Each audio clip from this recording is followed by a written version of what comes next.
We teach practical self-defense skills, primarily to women, girls, and gender non-conforming people in the DC area. When I see somebody going through some tough time, I remember those days. I don't forget.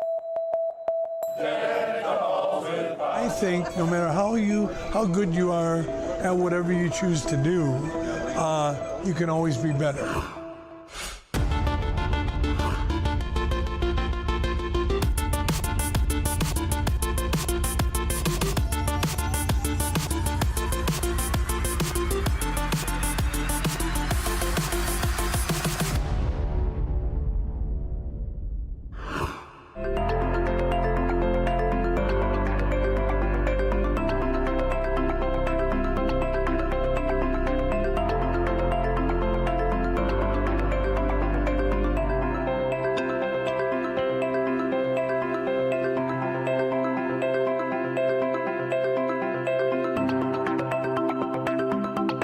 I believe the national conversation about sexual harassment right now is extremely necessary. I think that it's something that people weren't necessarily talking about, but they were aware of. And I think it's just mimicking the way the world is moving right now in terms of transparency and really wanting to have a conversation about things that matter and not just sugarcoating it.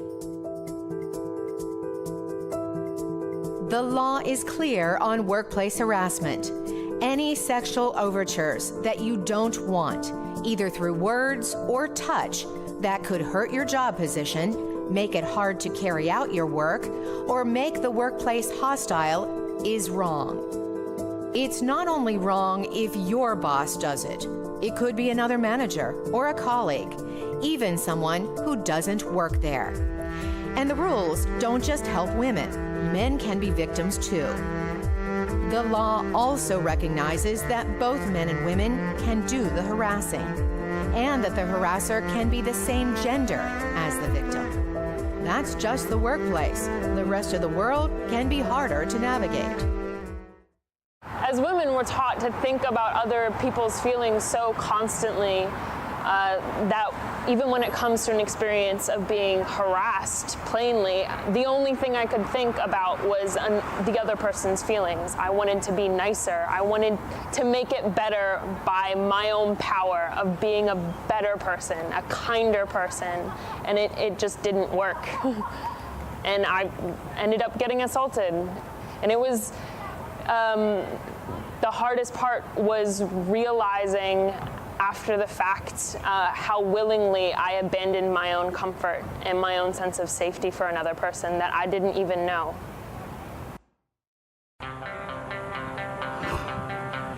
My name's Farah Fasseh, and I'm an instructor with an organization called Defend Yourself. We teach practical self-defense skills, primarily to women, girls, and gender non-conforming people in the DC area. Stop talking to me. Stop talking to me. Get off the bed. Get off the bed. Go away. Go away. In general, I'm really interested in supporting particularly women to know how to do things like be able to set boundaries, have respectful workspaces, be able to have relationships that are based on consent that don't involve coercion or violence. About it generally, like going down on the nose. It could also be used like to the side of the head, like here. No. Go. No. Go. No. Go. No. Go. You know, in society, women are taught to be nice, and I think it can be really hard to recognize when harassment is starting or when there's the signs of an abusive relationship. Yeah. No. Nice. No. So when you're hitting it, you don't want to think about like that you're tapping it, but that you're actually like as though you're trying to put your fist all the way through it. No. Nice. And you can do one to the other side. No. The self-defense that we teach is really understanding that the majority of attacks against women and girls happen by people that we know. This isn't, people dressed in black jumping out at us in an alley with knives and stuff. This is people that we know. Would either of you want to share one takeaway that you would have? I think the practicing was really, somehow that just, sunk in right away. If I have something that I can fall back on without thinking about it in the moment and wondering, what should I do right now? Then I'll feel much more competent and if a situation arises to take care of myself. And go. No! And go. No! I'm concerned about sexual harassment myself and everyone around me, and I think that hearing about that subject in the media on a regular basis is a trigger for a lot of people, and just hopefully will bring change, but also I wanted to be part of making that change happen.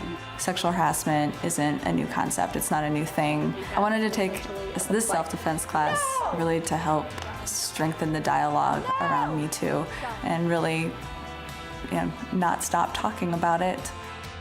If you see harassment, you have to say something, do something. It cannot be left to other people to act. Everybody has to act.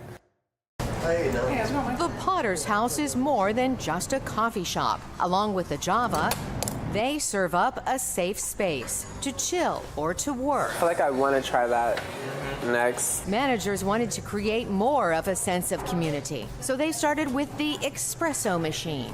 2 years ago, the Potter's House moved it from here against the wall to here, facing outward, so the baristas could better engage the customers.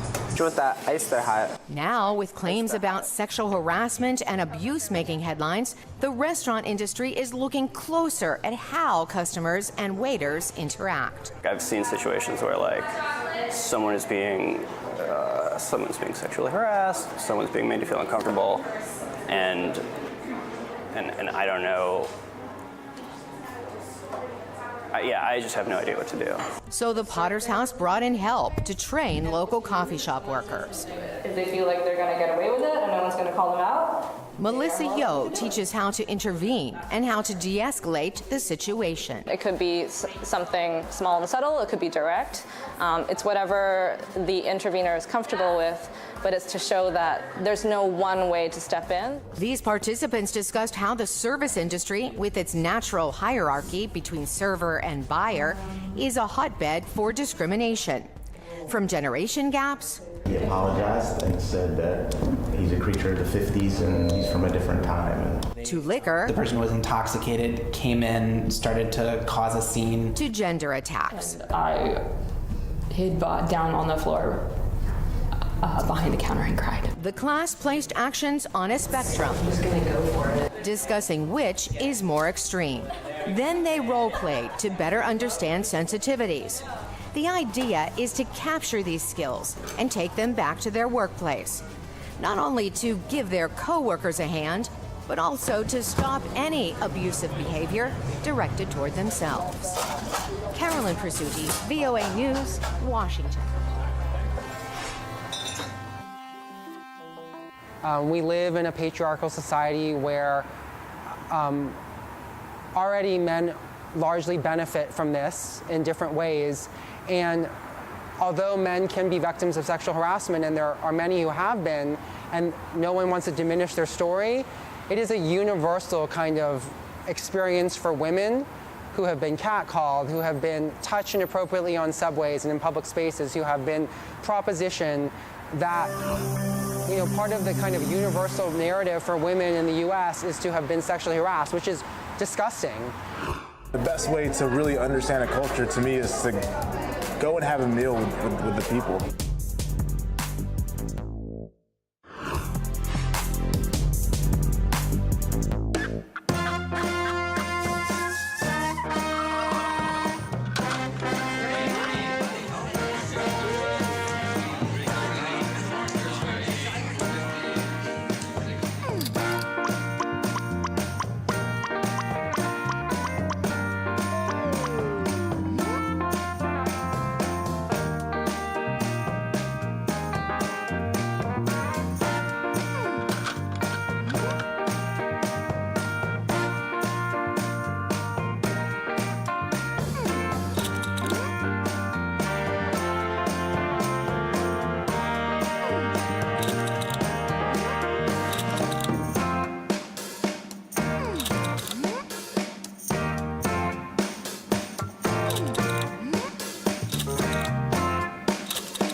are here at the Sweet Home Cafe, the cafeteria of the National Museum of African American History and Culture, and we are lucky enough to call the chef of this cafe our guide.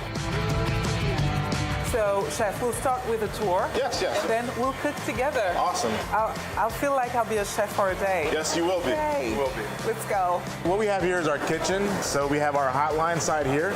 Moving on down here is pretty much all of our prep area. Here we have everything from collard greens going on to okras, different types of stews, gumbos. Just an awesome space to be able to tell this story and put this kind of food out. You know, it's really high volume for us. We serve anywhere between 1,800 to 2,000 people a day. Wow. So it's 7 days a week, 364 days a year. We only close on Christmas. So you never take any holidays? No, I live here. I live here.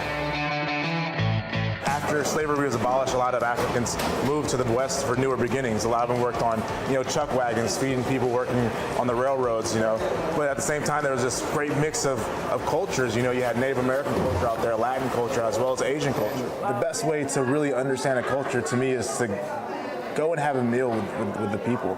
Understand why they do these things or the ingredients that they utilize.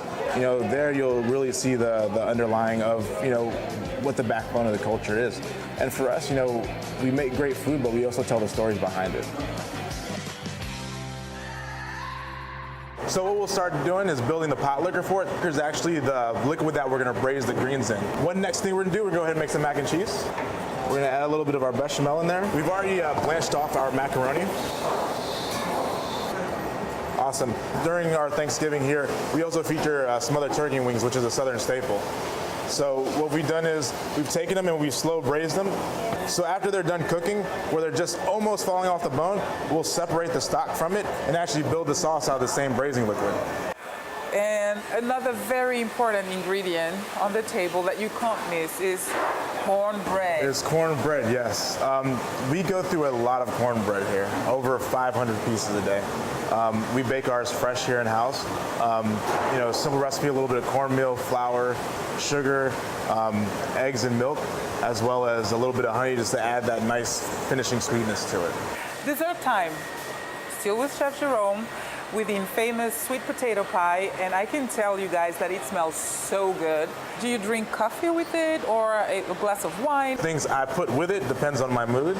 So if it's me sneaking a slice of sweet potato pie at night, you'll probably see a nice glass of whiskey next to it. Here we have a little insight of what can be found on an African American traditionally table for Thanksgiving, and I think it's just half of it. There's some more. Oh, there's so much more. So much more? Yes. Oh my God. But this is a good start. Yes, most definitely. This is a good start. Collard green, turkey, greens, mac and cheese, sweet potato pie, cornbread. Sweet potato pie, cornbread. Yes. We've done a great job. Yes. How do you say bon appetit? Bon appetit. Bon appetit. Well, Thanksgiving for my family is a time when we basically just get together and share a big meal and spend time together.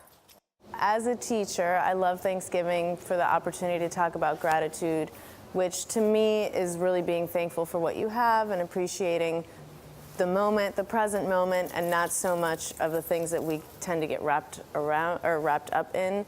Giving back is like participating in the community in ways that wouldn't necessarily be easy for me to access. Because you can do nice things year-round that are within your sphere, but Thanksgiving and giving back is really a time where you reach outside of yourself and your normal community.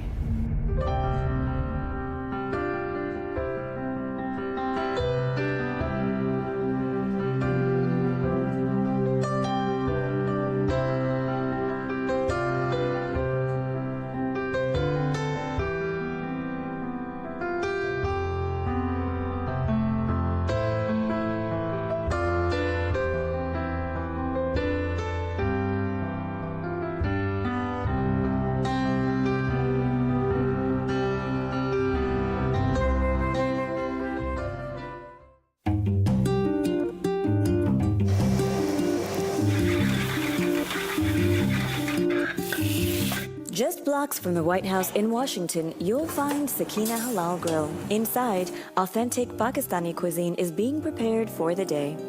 Among today's diners are people who have fallen upon hard times. To my brother and sister who are going through rough time, we fed them free over 6,000 meals last year. I want to do a double or triple this year. Franklin Square is a park where mostly a lot of homeless people comes. Someone mentioned it in Franklin Square Park, and they was telling me there's this cool restaurant, so I walked along with them, and here we are. I got to meet the owner. That is a blessing because I didn't think those type of people exist anymore, actually, you know. I hope it inspires other people and other organizations and restaurants to do the same.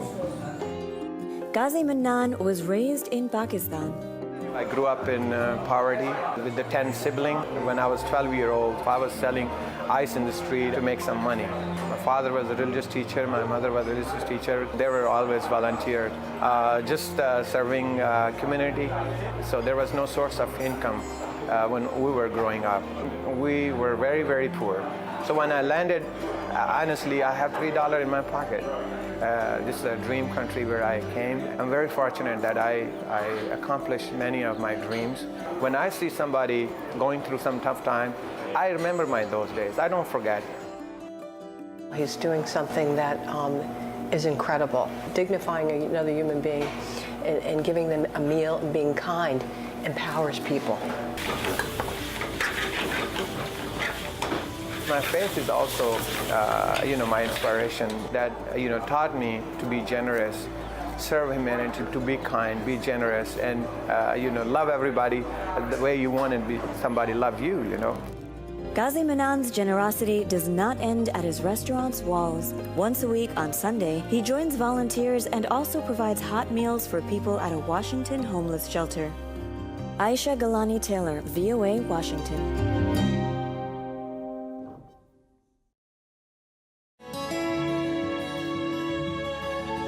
If you start the day with a healthy meal, I guarantee you're going to feel better throughout that day and throughout that week. You'll be more motivated to do better in school, to get a better job, to maybe go work out or be more successful. And so it's really unfortunate that our food system is set up so calories are cheap, but nutrition is expensive. We're looking to change the face of produce to make it really accessible, really affordable for people that really need it.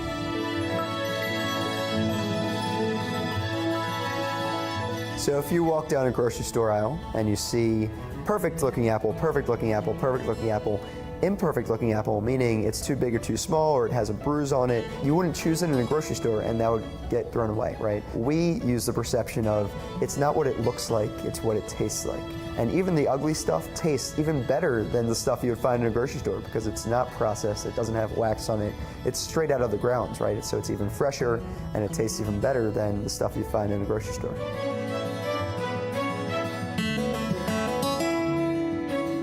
So our company's called Hungry Harvest. We have 3 different options. We have an organic, we have a recovered box, and we have an all fruit option.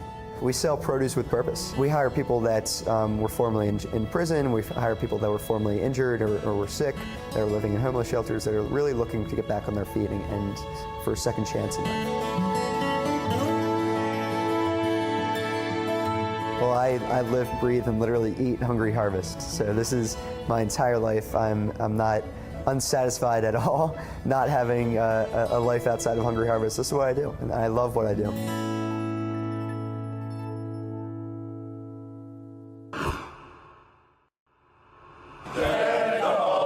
I think no matter how good you are at whatever you choose to do, you can always be better.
It may only be November, but more than 250 Santas at the C.W. Howard Santa School are already decking the halls for Christmas.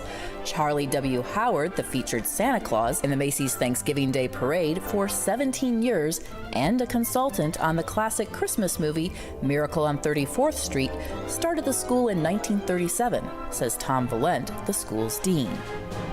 At that time, there was a great need for good Santa, better Santas. Santas didn't portray that image that we want. Santa Claus stands for all good things. And some of the gentlemen that were portraying that image weren't up to par then. Today, Santas really don't have that problem. They attend the school for a variety of different reasons, such as learning Santa sign language, facts about reindeer, and how to do proper dress and makeup. They also become familiar with the newest wish list toys, gain interview experience for radio and TV, and get tips for managing their business taxes. Robert Davis, who's played Santa for 30 years, has attended the school several times. I think no matter how good you are at whatever you choose to do, you can always be better. And not only does the school teach you so much, but when you interact with 250 fellow people that love the same thing you do, you learn something new every year.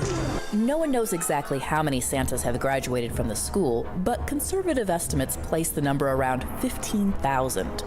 During that time, there have been students from North America, Europe, Africa, and Australia. This year, the school not only has Santas from all 50 states, but also 20 from Canada, 3 from Denmark, 1 from New Zealand, and 1 from Norway. This is Oslo Santa, also known as Fred Oster.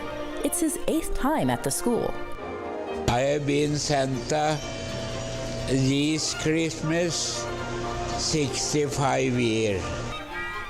The Santas never claim to be the one and only real Santa, but rather the spirit of Christmas.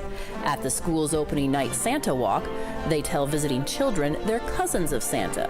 They also never promise anything, instead saying they'll try their best. Anywhere I go, I try to make my contact and exchange with that child the very best that it can be, because that could be that child's best 5 minutes of the year. After all, as founder Charles W. Howard was fond of saying, he heirs who think Santa enters through the chimney. Santa enters through the heart. For VOA News, I'm Erica Celeste in Midland, Michigan. It's always been a manpower issue, even before the hurricane. We're not a glamorous profession. It's not something that people run out and say, gee, I think I want to get into civil construction.